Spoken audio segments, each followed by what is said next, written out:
Welcome to my channel. ನಾನು ಇವತ್ತು ಹೀರೆಕಾಯಿ ಬಜ್ಜಿ ಮಾಡ್ತಾಯಿದ್ದೀನಿ.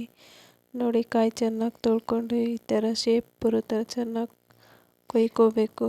ನೀಟಾಗಿ ತೊಳೆದು ಚಿಪ್ಪೆ ಎಲ್ಲ ತೆಗೆದು ಕೊಯ್ದು ಇಟ್ಕೊಳ್ಳಿ. ಕಡಲೆ ಹಸಿಟ್ಟು, ಕಾರ್ನ್ಫ್ಲೋರ್ ಸ್ವಲ್ಪ ಹಾಕ್ಕೊಳ್ಳಿ, ಒಂದು ಅರ್ಧ ಕಪ್ ಅಷ್ಟು ಹಾಕಿದಾದ್ಮೇಲೆ ಖಾರದ ಪುಡಿ 2 ಸ್ಪೂನ್ ಹಾಕ್ಕೊಳ್ಳಿ. ನಿಮ್ಗೆ ಎಷ್ಟು ಬೇಕೋ ಅಷ್ಟು ನೋಡಿ ಖಾರ ಹಾಕ್ಕೊಳ್ಳಿ. 2 ಸ್ಪೂನ್ ಹಾಕ್ಕೊಳ್ಳಿ. ಹಾಕ್ಕೊಂಡಿದ್ದಾದಮೇಲೆ ಉಪ್ಪು ಹಾಕ್ಕೊಳ್ಳಿ. ಉಪ್ಪು ಹಾಕ್ಕೊಂಡಿದ್ದಾದಮೇಲೆ chicken masala powder, Aachi chicken masala powder ಹಾಕ್ಕೊಳ್ಳಿ. ಸ್ವಲ್ಪ ಟೇಸ್ಟು ಚೆನ್ನಾಗಿರುತ್ತೆ ತಿನ್ನೋದಕ್ಕೆ. ನೋಡಿ, ಈ ಥರ ಹಾಕಿದ್ದೆಲ್ಲ ಆದಮೇಲೆ ನೀರು ಸ್ವಲ್ಪ ಹಾಕ್ಕೊಂಡು ಚೆನ್ನಾಗಿ ಮಿಕ್ಸ್ ಮಾಡ್ಕೋಬೇಕು. ನೋಡಿ, ಈ ಥರ ಮಾಡ್ಕೋಬೇಕು. ಮಿಕ್ಸ್ ಎಲ್ಲ ಆದಮೇಲೆ ನೋಡಿ, ಸ್ವಲ್ಪ ನೋಡಿಕೊಂಡು ನೀರು ಹಾಕ್ಕೊಂಡು ಚೆನ್ನಾಗಿ ಮಿಕ್ಸ್ ಮಾಡ್ಕೊಳ್ಳಿ. ನೋಡಿ, ಎಲ್ಲ ಕಲಸಿದಾದ್ಮೇಲೆ ಲಾಸ್ಟಲ್ಲೇ ಸೋಡಾ ಹಾಕ್ಕೊಳ್ಳಿ.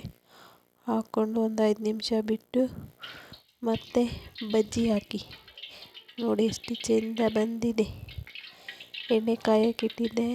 ನೋಡಿ, ಈ ಥರ ಹತ್ಬಿಟ್ಟು ಜಾಸ್ತಿ ತೆಳು ಇರಬಾರ್ದು ಕಲಸಿರೋದು. ನೋಡಿ, ಈ ಥರ ಒಂದೊಂದೇ ಹಾಕ್ಕೋಬೇಕು. ನೀಟಾಗಿ ಒಂದಕ್ಕೊಂದು ಅಂಟದೆ ಇರೋ ಥರ ನೋಡಿಕೊಂಡು ಹಾಕ್ಕೊಳ್ಳಿ. ತುಂಬ ಚೆನ್ನಾಗಿರುತ್ತೆ, ಟೇಸ್ಟಿಯಾಗಿ ಚಳಿಗೆ ತಿನ್ನೋದಕ್ಕೆ ಸೂಪರಾಗಿರುತ್ತೆ. ನೀವು ಮಾಡಿ ತಿನ್ನಿ. ನೋಡಿ ಎಷ್ಟು ಚೆಂದ ಬಂದಿದೆ.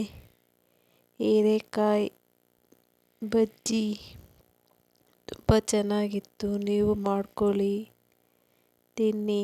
ಹೇಗಿದೆ ಅಂತ ಹೇಳಿ, ಲೈಕ್ ಮಾಡಿ, ಕಮೆಂಟ್ ಮಾಡಿ.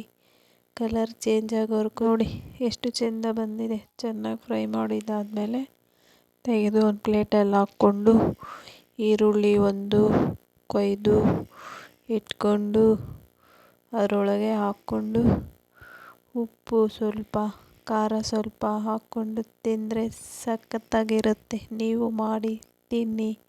ಹೇಗಿದೆ ಅಂತ ಹೇಳಿ. ನೋಡಿ ಎಷ್ಟು ಚೆಂದ ಬಂದಿದೆ. ಎಲ್ಲರಿಗೂ ಈ ವಿಡಿಯೋ ಇಷ್ಟ ಆಯಿತು ಅಂತ ಅಂದ್ಕೊಂಡಿದ್ದೀನಿ. ನಿಮಗೆ ಇಷ್ಟ ಆಗಿದರೆ ಲೈಕ್ ಮಾಡಿ, ಕಮೆಂಟ್ ಮಾಡಿ. ನೆಕ್ಸ್ಟ್ ವಿಡಿಯೋದಲ್ಲಿ ಸಿಗೋಣ. ಬಾಯ್.